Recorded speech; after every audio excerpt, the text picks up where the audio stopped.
Когда мы слышим слово «Пасха», в голове возникают милые картинки. Крашеные яйца, куличи, творожная Пасха. А у нас дома еще всегда стояла верба. Но в Англии Пасха может выглядеть абсолютно иначе.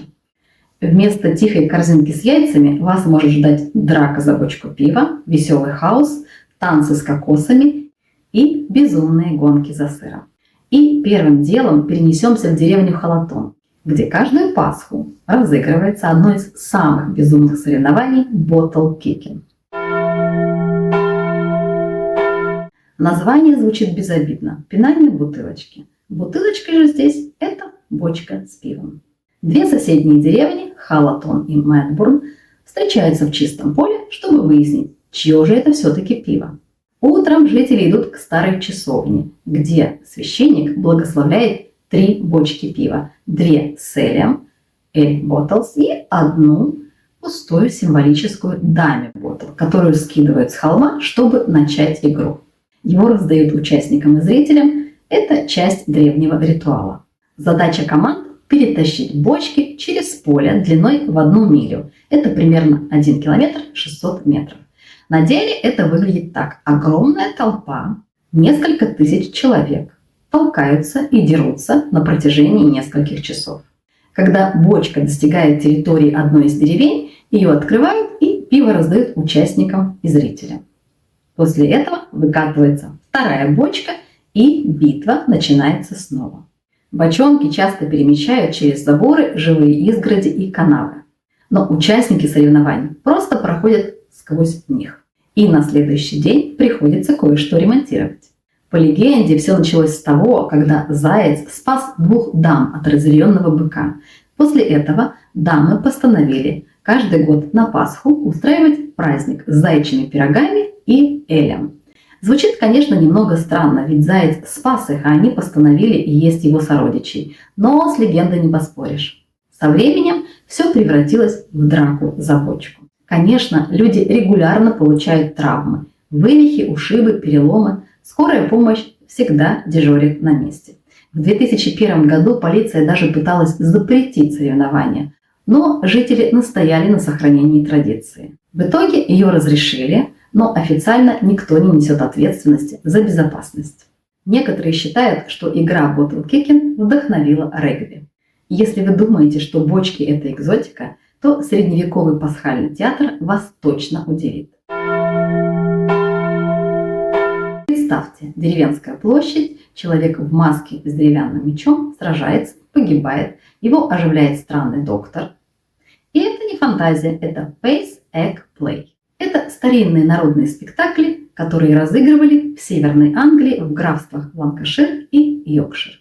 Обычно это были местные парни или подростки, Pace-Eggers, которые в костюмах ходили по деревням и разыгрывали мини-спектакли прямо на улице. Сцена из спектакля. Герой, часто святой Георгий, сражается со злодеем, обычно это турецкий рыцарь или черный принц, погибает, но доктор воскрешает его. Это символ воскрешения Христа. В разных деревнях персонажи отличались, но главные действующие лица оставались те же – герой, злодей и чудо-доктор. После спектакля жители благодарили актеров крашеными яйцами, другой едой, пивом и деньгами. Традиция почти исчезла после Первой мировой войны. Многие участники погибли. Но в 60-х годах британцы решили, что им не хватает драк на мечах, и ее возродили.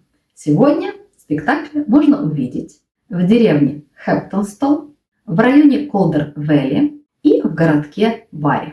Они проходят каждую Страстную пятницу и собирают несколько сотен зрителей. Первые письменные упоминания об этой традиции датируются XVI веком. Сами спектакли, вероятно, возникли еще раньше. После театра и драки за бочки взглянем еще на одну странную традицию Пасхи – танцы с кокосами в городе Бакап, графство Ланкашир.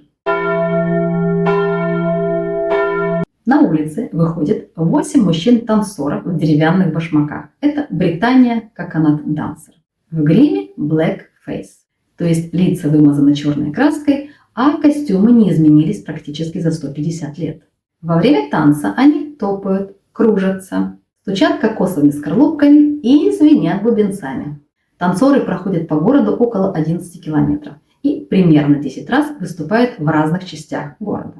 Почему лица черные, никто точно не знает.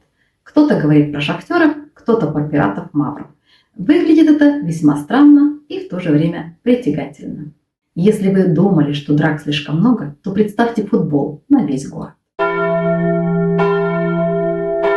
В городе Эшборн в футбол играют не 11 на 11, а участвуют несколько сотен человек. Поле весь город. Поэтому магазины в городе закрываются на время игры, а людям рекомендуется парковать свои машины подальше от главных улиц. Место старта не менялось много лет, хотя город вокруг него изменился. И сейчас стартовая площадка находится на главной городской автостоянке. Расстояние между воротами около 5 километров. Воротами служат каменные столбы в реке. Команды Up Arts, жители верхней части города, и Down Arts, жители нижней части города. Матч длится 8 часов. Играют 2 дня подряд. Чтобы забить гол, нужно трижды ударить о столб. Кстати, бомбардир выбирается по пути к воротам. Как правило, это кто-то, кто живет в Эшборне. Шансы туриста забить мяч очень малы, хотя, конечно, туристы могут присоединиться к игре. Человек, забивший гол, пишет на мяче свое имя. Этот мяч потом хранится в музее или местном пабе. Существует несколько правил. Мяч нельзя перевозить или прятать. Нельзя играть на кладбище или церковном дворе. Также запрещено играть после 22 часов. По легенде, игра появилась после казни преступника. Жители пинали голову по улицам города. Но, конечно, историки считают, что это миф.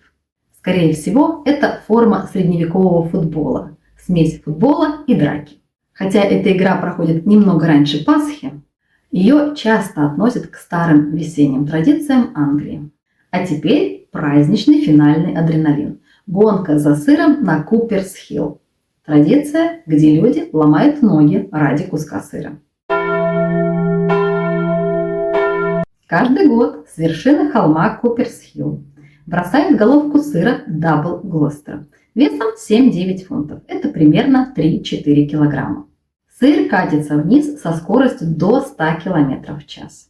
Люди бегут за головкой сыра вниз с холма длиной 200 ярдов, это примерно 180 метров, а уклон около 50%. Падают, кувыркаются, получают травмы. Сыр никто не ловит, потому что он катится слишком быстро. Побеждает тот, кто первым пересекает финишную прямую. В 2013 году организаторы мероприятия перешли на легкую пенную версию сыра из соображения безопасности. И во второй гонке 2013 года участник из Австралии смог поймать поддельный сыр и выиграл гонку. Но в 2014 году организаторы вернулись к использованию настоящего сыра. А в 2023 году женскую гонку выиграла участница из Канады, несмотря на то, что финишировала без сознания. И о своей победе узнала только в медпункте. С 1988 года сыр поставляли местный сыровар Диана Смальт и ее сын Рот. В мае 2013 года инспектор полиции предупредил 86-летнюю Диану, что она может быть привлечена к ответственности за травмы, полученные при проведении мероприятия.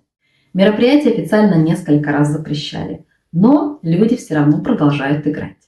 Участники приезжают со всего мира: Австралия, Бельгия, Канада, Египет, Германия, Япония, Новая Зеландия и США. Традиция считается частью старых весенних праздников, связанных с Пасхой и пробуждением весны. Так что, если ваша Пасха ограничивается тихой битвой на яйцах за завтраком, знайте, вы просто еще не видели настоящую английскую Пасху. Здесь этот праздник пахнет не только куличами, но и адреналином, грязью, крафтовым элем и безумными традициями, которые вы точно не встретите дома.